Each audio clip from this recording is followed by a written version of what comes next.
פסנתר תמיד יכולתי לנגן קצת, אף פעם בפסנתרן גדול. גיטרה היא הכלי שלי, גיטרה בס, כל גיטריסט יכול לנגן, אבל תופים, הייתי עם שתי ידיים שמאליות תמיד. ופתאום יש מכשיר שמאפשר לי להישמע כמו מתופף טוב.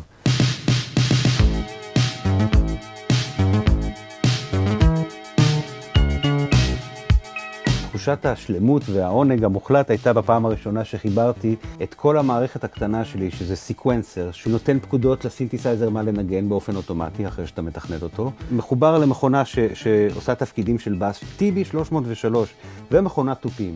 זה היה בסיס לשיר שהלחנתי לקורין הלל, תן לי קצת ממך. שלושת הכלים האלה.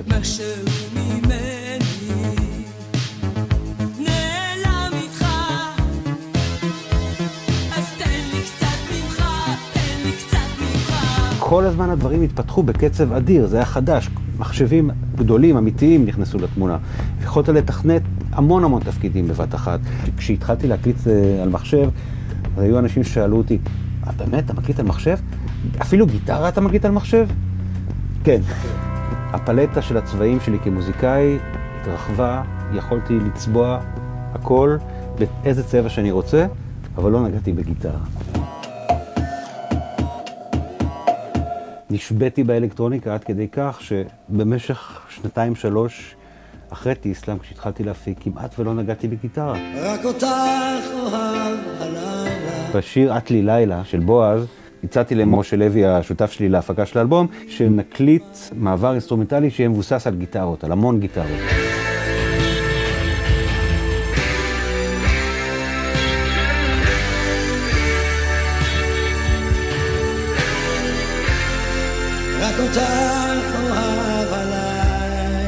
לקח לי שעות לעשות תפקידים יחסית פשוטים ולדייק בהם.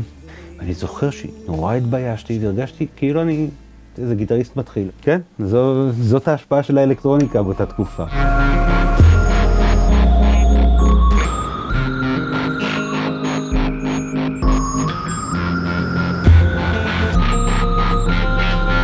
התחלתי יותר ויותר לשלב גיטרות בהפקות שלי, וזה הבשיל לגמרי באלבום הסולו הראשון שלי, שבאופן מפתיע היה הרבה יותר מבוסס גיטרות חשמליות, תופים ובאס, מאשר סינתסייזרים. אש גוף אל גוף, זה כל מה שחשוב, ורוצה רק לגעת בך שוב.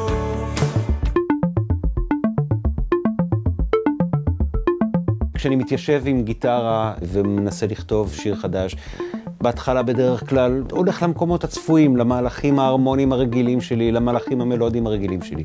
כשאני מתחיל לחבר את המודולים של הסינתסייזרים, פתאום דברים מפתיעים אותי. נוצרות הרמוניות חדשות, מלודיות חדשות, שאולי לא הייתי מגיע לקצה החוט הזה בעצמי. משם אני תמיד הוביל את זה למקום שהוא קשור לטעם שלי. אז לפעמים אתה אומר, אם היה לי מכשיר שיודע לעשות גם ככה וככה, ואני לא יודע אם יש בדיוק מכשיר כזה או שהוא עולה המון כסף, אז אולי אני אעשה אחד כזה בעצמי. וזה אומר שאני צריך להתחיל ללמוד אלקטרוניקה. וזה כל כך רחוק ממני וכל כך מפחיד, אני לא יודע בכלל, אני יודע שיש נגד, אני לא יודע איך הוא נראה, וקבל. היה איזה רגע שהבנתי שאני רוצה להבין איך החשמל עצמו עובד.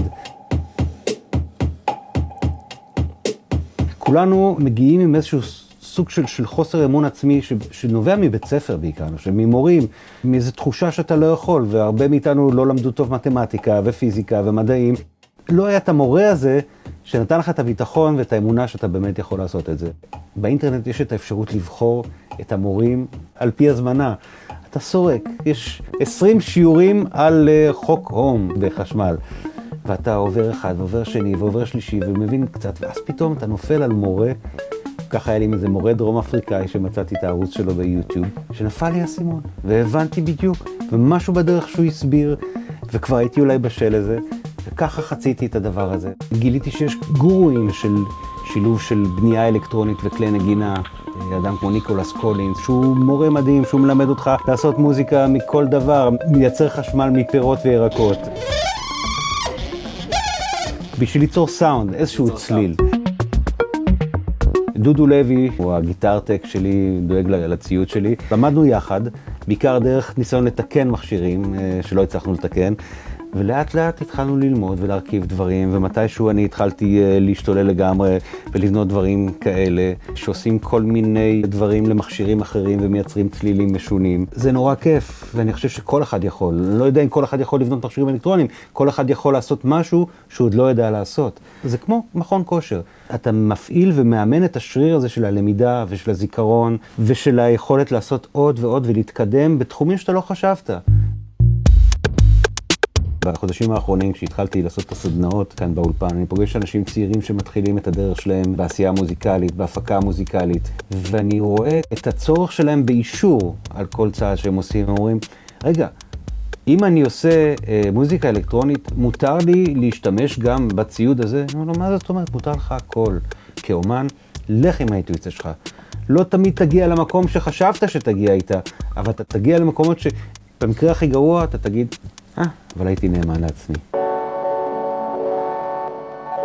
אני נע כל החיים שלי, כל העבודה שלי, בין מפגשים שלי עם עצמי לבין מפגשים שלי עם מוזיקאים אחרים. לפעמים אני צריך את הלבד שלי ואת השליטה המלאה, ולפעמים אני צריך לוותר עליה דרך מפגש עם מוזיקאים אחרים. כמו שני מוזיקאים שנפגשים עם שתי גיטרות או עם גיטרה וטופים, מוזיקאים יכולים להיפגש גם לסוג של ג'ם בסינתסייזרים מודולריים. עשיתי ג'ם כזה עם ריאה מוכיח ועם משה לוי.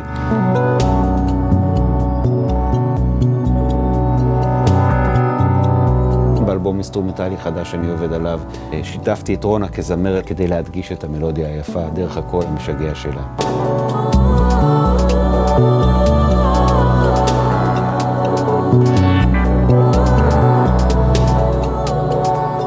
למכשירים ולמכונות יש את אותה נשמה שיש בכלים אקוסטיים.